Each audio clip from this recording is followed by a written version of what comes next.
When my son-in-law called me a useless burden at Thanksgiving dinner, saying my $500,000 in savings was nothing, I just grabbed my coat and left. An hour later, when he got the call from the bank about the unpaid mortgage, his world fell apart.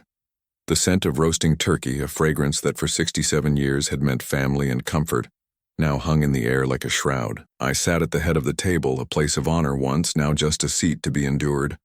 My daughter, Sarah, fussed with the serving dishes, her smile a little too tight, her eyes darting nervously toward her husband, Mark. Mark, a man whose ambition was only outmatched by his arrogance, held court at the other end, regaling everyone with tales of his latest business success.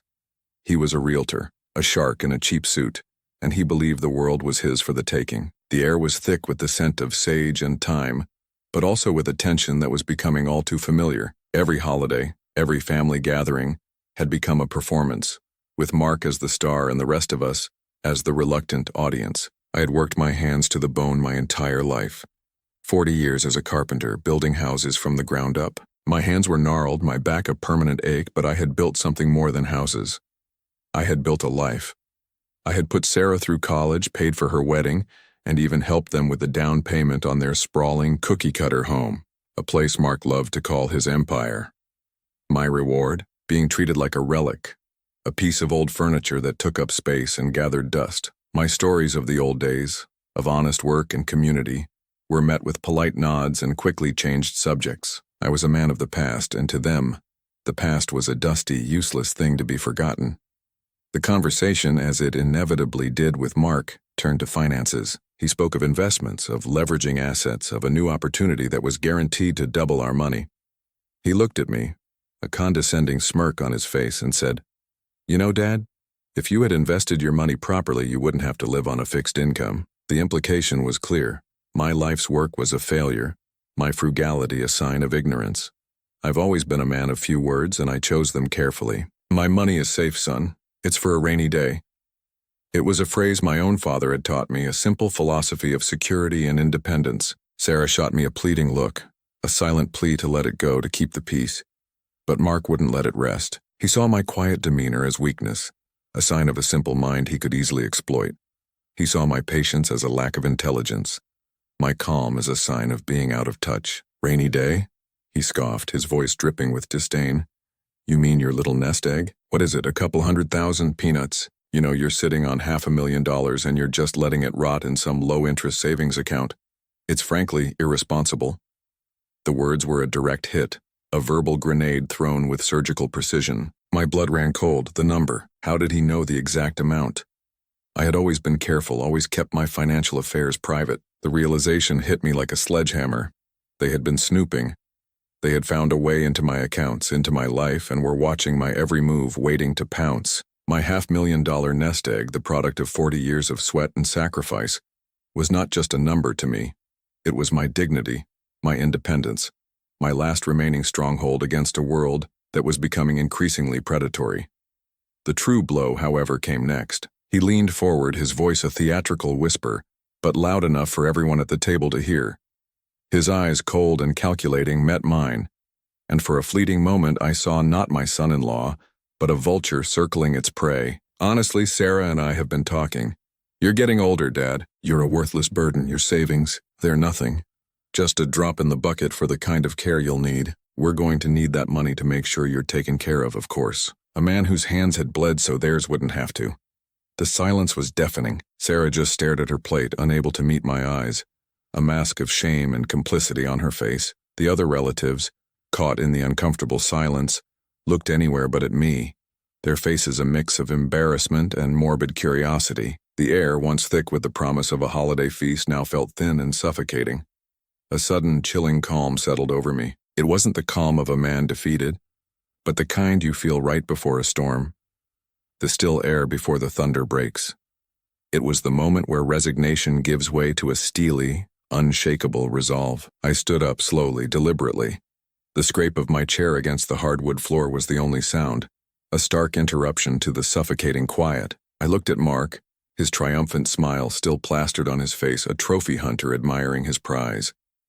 I looked at Sarah, her face a mask of shame, and then I looked around the room at the faces of people who had been my family, and saw only strangers. I didn't say a word. I didn't need to. Words were for people who still had something to prove. I had nothing to prove to them.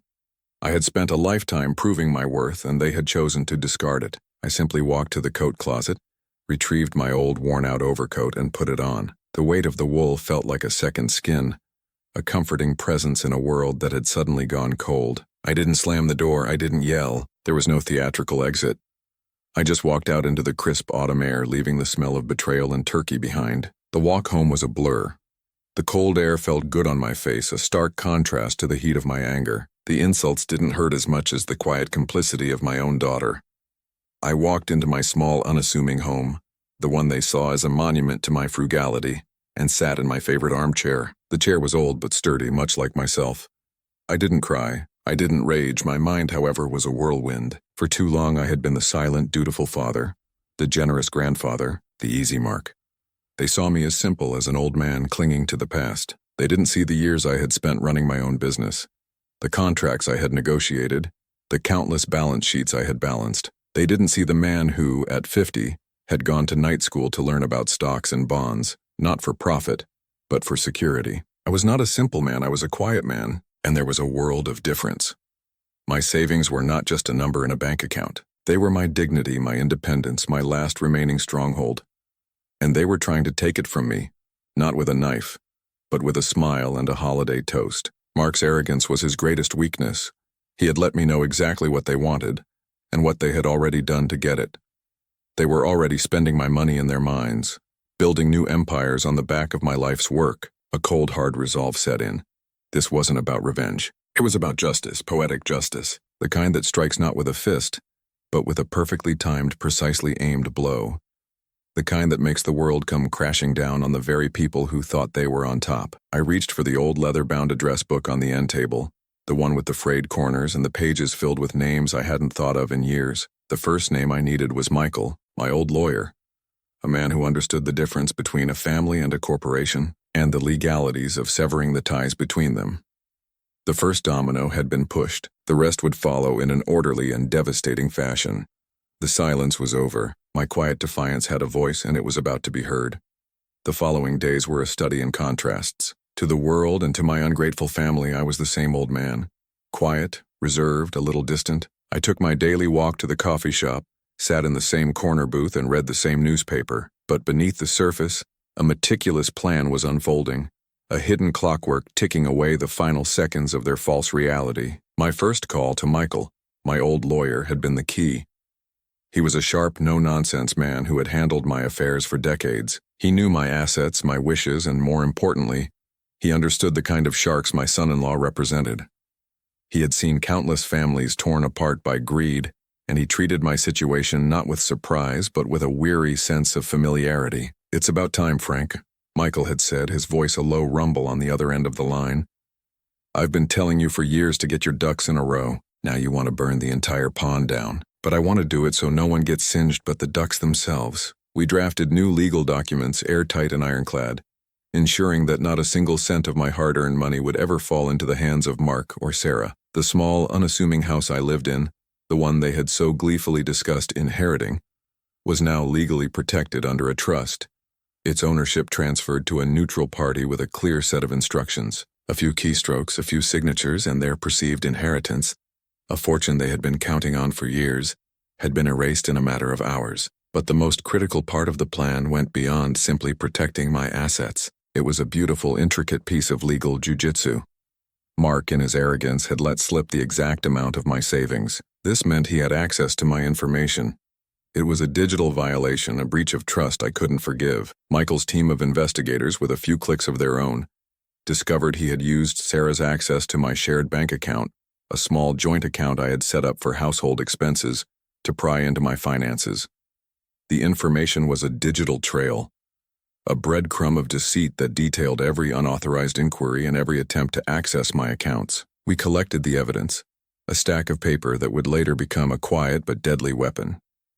While I was meticulously dismantling their future, my daughter and Mark were, of course, completely oblivious. They were still basking in the glow of their supposed victory.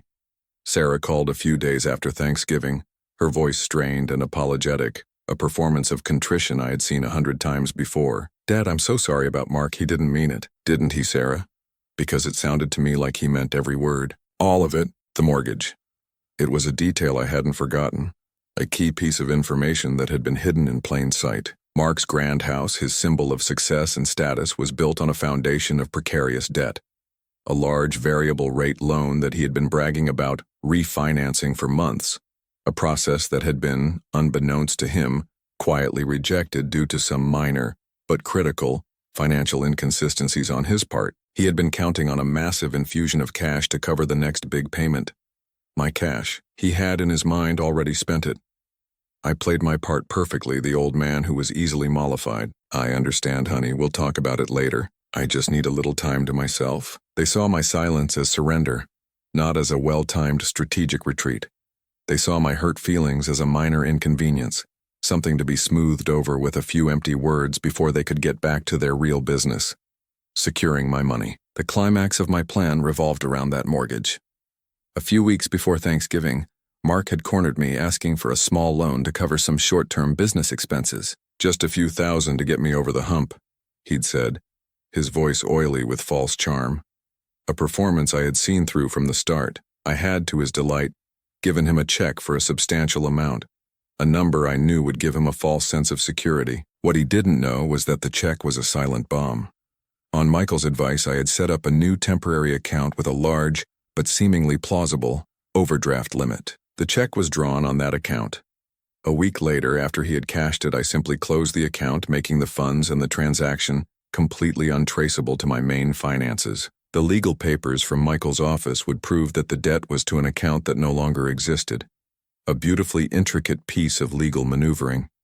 The money was gone, but so was his ability to prove it came from me. I had given him enough rope to hang himself, and he had gleefully taken it. I watched them from a distance, an unseen observer of their downfall. The social media posts of their lavish Christmas decorations, their expensive gifts, their ostentatious displays of wealth. They were spending money they didn't have, secure in the knowledge that their worthless burden was their safety net. They were tightening the noose around their own necks, and I was just quietly holding the rope, waiting for the perfect moment to let go. The final piece of the puzzle fell into place just before Christmas. I received a letter from my bank confirming the transfer of my $500,000. It was no longer in a savings account. It was in a new, unassailable investment portfolio, managed by a team of professionals who saw me not as a burden, but as a valued client. The money was safe, and in a way, it had never been so free. I sat by my fireplace, a cup of tea in my hand, listening to the quiet of my home. It was a peaceful silence, a quiet born of purpose and resolve. I was no longer a victim. I was the architect of my own destiny and of theirs. They were still laughing, still making plans for a future they believed was already theirs. But soon the laughter would stop. The knock on the door was coming, and it wouldn't be me holding a turkey, but a reality they couldn't afford to ignore. Their world was about to come crashing down. The phone rang at exactly 7 p.m. on Christmas Eve. The timing, I admit, was an act of pure, unadulterated justice. I was sitting in my armchair, the fire crackling gently, a small, unassuming tree in the corner casting a warm glow on the room. I had a glass of scotch in my hand, a rare indulgence, a quiet celebration for a victory not yet revealed. The phone screen showed Sarah's name, but I knew who would be doing the talking. It was a dance we had performed countless times, but this time, the music was different. I let it ring and ring and ring. Each chime was a small, satisfying victory, a prelude to the main event. It was the sound of them waiting, of their world built on lies beginning to tremble. Finally, I picked up. The voice on the other end was not Sarah's, but Mark's. His tone was a tight wire of forced pleasantry, a stark contrast to his usual blustering arrogance. The false warmth in his voice was so thin it was transparent.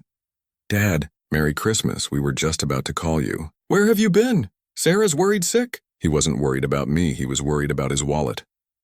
"I've been here, Mark, resting, enjoying the quiet." Then the real reason for the call, stripped bare of any pretense. "Look, Dad, I know things were tense at Thanksgiving, but we're family, right? I was hoping you could do me a small favor, just a little Christmas miracle. The mortgage, I was expecting a transfer from a business partner, and it didn't come through. The payment is due tomorrow. I just need you to cover it for me, and I'll pay you back with interest in a few weeks. The amount is significant." The sheer audacity of the man took my breath away.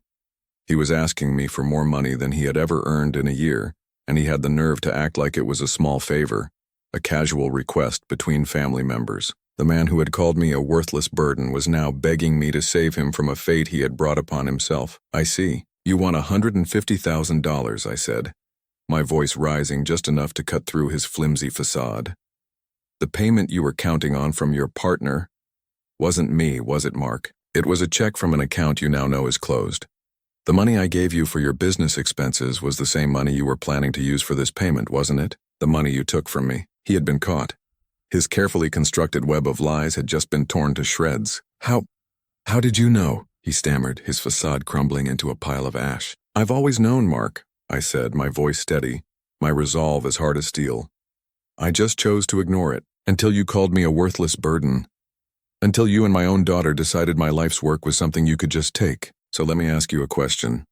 What's more worthless? A man who built his life on hard work and sacrifice, or a man who built his on lies and debt?" Her voice was no longer strained, but a frantic shriek of panic, the sound of a woman watching her life unravel in real time. "Dad, what are you doing? Please. You can't let this happen. The bank is calling. We'll lose the house. You can't do this to us." I had longed for this moment, for her to finally see the monster she had married, to finally understand the position she had put me in, but there was no remorse. Only fear. Fear of losing her house, her status, her gilded cage. Not fear of what she had done to me. "I can, Sarah, and I am," I said, my voice calm, almost detached. "I'm not the one who put you in this position. You and Mark did that all on your own. You wanted my savings? Well, you can't have them. They're safe now. Somewhere you can never touch." Then the other line beeped. It was a number I didn't recognize. The bank. "I've got another call, honey," I said, my voice calm, almost detached. "It's the bank. I think it might be for Mark. I'll pass on the message." I knew what that call was. The bank was legally obligated to inform the account holder of a failure to pay. The grace period had just expired. The call would be a polite but final notice. The process of foreclosure had begun. An hour later, my phone rang again. It wasn't Sarah or Mark. It was the landline. I picked it up. A quiet, professional voice on the other end. "Mr. Frank Henderson?" the voice asked. "This is Mr. Miller from Metropolitan Bank. We've just received a call from a Mr. Mark Davis concerning the mortgage on the property at 123 Maplewood Drive. He informed us that you were the co-signer and that you had pulled your investment. He also mentioned that you had made some significant changes to your financial portfolio, and as a result, we have a few questions for you." Mark, in his panicked desperation, had revealed everything. He thought I was his co-signer, his financial crutch. He didn't know that my legal documents, meticulously crafted by Michael, had not only severed all financial ties, but had also legally bound him to the full responsibility of the mortgage. He had been so focused on what he thought he could take from me that he hadn't bothered to read the fine print. His greed was a blindfold, and I had simply untied it. "I'm sorry, Mr. Miller," I said, my voice dripping with false sincerity. "There must be a mistake. I've never been a co-signer on that mortgage. You can check the documents." I did, however, receive some very interesting information from my lawyers about the financial inquiries made into my accounts by Mr. Davis. I'll be sending that over to you and to my daughter's lawyer first thing in the morning. I looked at the fire, at the warm glow of the room, and for the first time in a long time I felt a deep, abiding sense of peace. The world outside, the one built on lies and greed, was about to crash down, and I was finally free. The fallout was swifter and more brutal than I had anticipated. The morning after Christmas, my phone buzzed with a series of frantic, vitriolic messages from Sarah and Mark. They alternated between threats, pleas, and accusations. They called me a monster, a cruel old man, a heartless tyrant who had ruined their holiday. I read each one with a detached amusement. A historian documenting the final throes of a fallen empire, their carefully constructed reality, a fragile fortress built on my supposed ignorance, was now being shelled with the relentless artillery of truth. My silence, once a sign of weakness to them, was now their most powerful enemy. The first major blow came in the form of a public spectacle. Mark, in his rage and desperation, had foolishly taken to social media. He launched a tirade against me, painting me as a senile, greedy old man who had betrayed his own family and left them for dead on Christmas. He shared snippets of our texts, twisting my words to fit his narrative of a helpless family being victimized by a vindictive patriarch. He ended the post with a furious demand for justice and an accusation that I had stolen his family's future, a future he believed was his by divine right. What he didn't count on was that my quiet life had not gone unnoticed. My old friends from the construction business, my neighbors, even the kind woman who ran the coffee shop, they all knew my character. They knew I was a man of integrity, a man who would give the shirt off his back to a person in need, and they knew Mark for what he was. A slick, arrogant opportunist who had never built anything of value with his own two hands. They knew the difference between a man of substance and a man of facade. The comments on his post were a beautiful, brutal symphony of truth.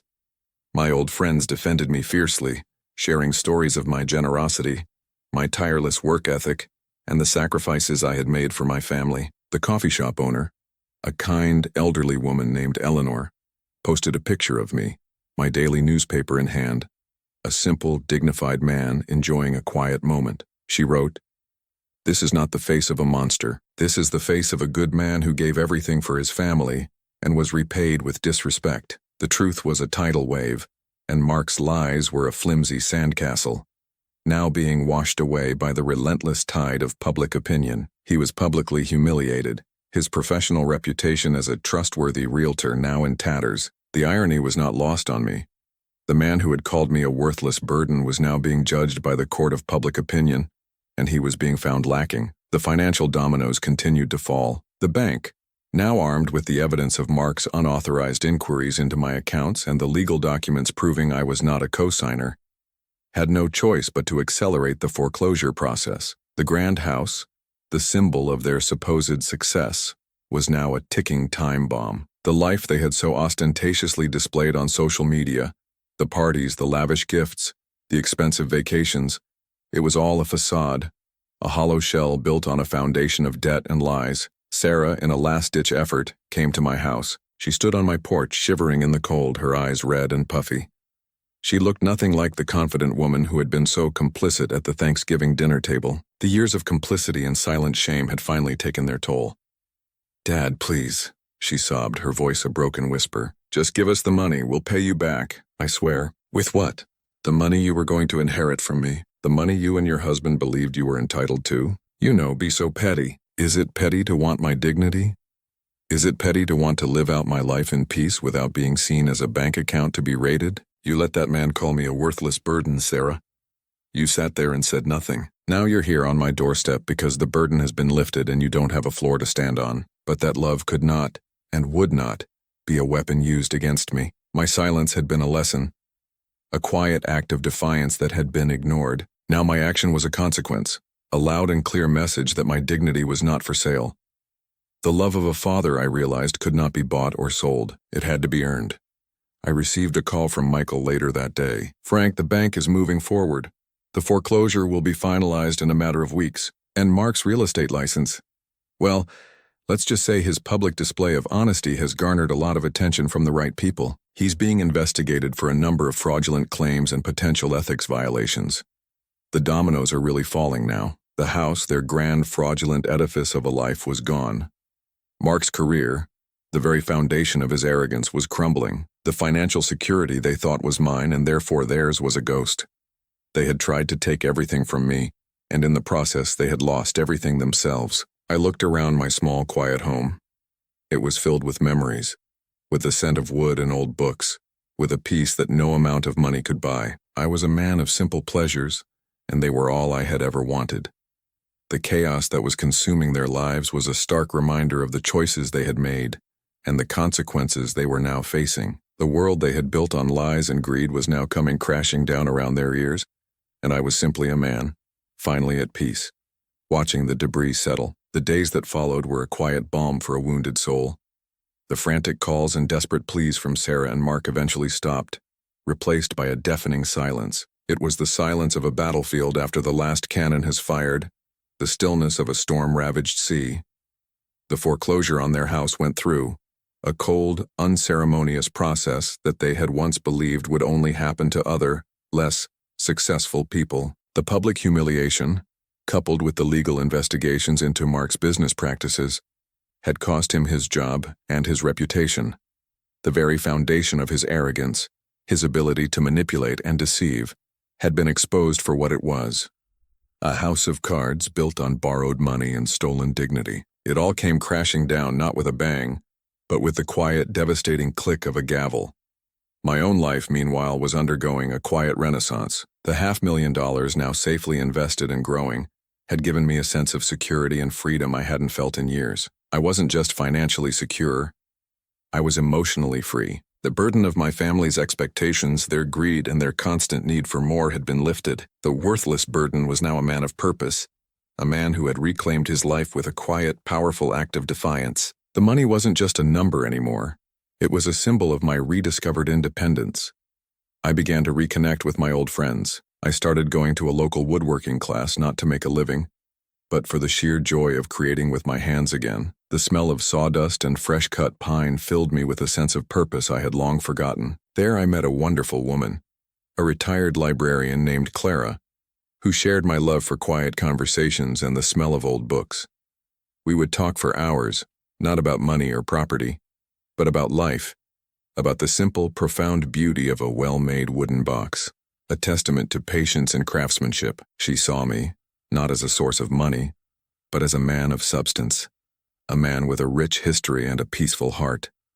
Our relationship was a quiet garden, a place of mutual respect and gentle affection that was a stark contrast to the poison ivy of my former family life. One afternoon, a few months after the Christmas debacle, I saw Sarah at the grocery store.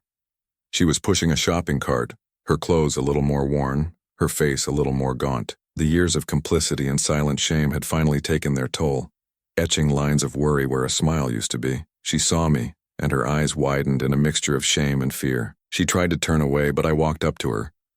"Hello, Sarah," I said, my voice gentle, devoid of anger or bitterness. She looked at me, her defenses crumbling. "Dad, He left, Dad. Mark left. He blamed me for everything. He said I was the reason the reason we lost everything. Mark, the man who had built his entire life on blaming others, was now blaming his own wife for his downfall.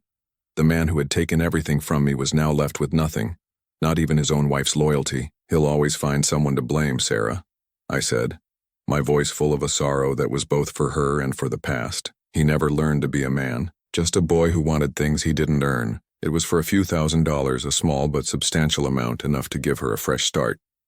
"This is for you, Sarah. Not for him, not for a house. It's for you to get a fresh start. Go find a place for yourself, find a job, find your own life, one that isn't built on lies and greed." It was a lifeline. It was a chance to finally, truly be free, to escape the shadow of a man who had consumed her life just as he had tried to consume mine. I walked away, leaving her standing there, a woman finally untethered from the man who had been her undoing. I knew she had a long road ahead of her, a road of hard work and self-discovery, but for the first time in years I had hope for her. Hope that she might finally understand the difference between true wealth and empty riches. I drove home, the late afternoon sun casting long shadows on the road. My home, my sanctuary. I had my savings, my dignity, my peace. I had new friends, new hobbies, and a new sense of purpose. The man who had been called a worthless burden was now a man of profound worth. The $500,000 wasn't just a number anymore.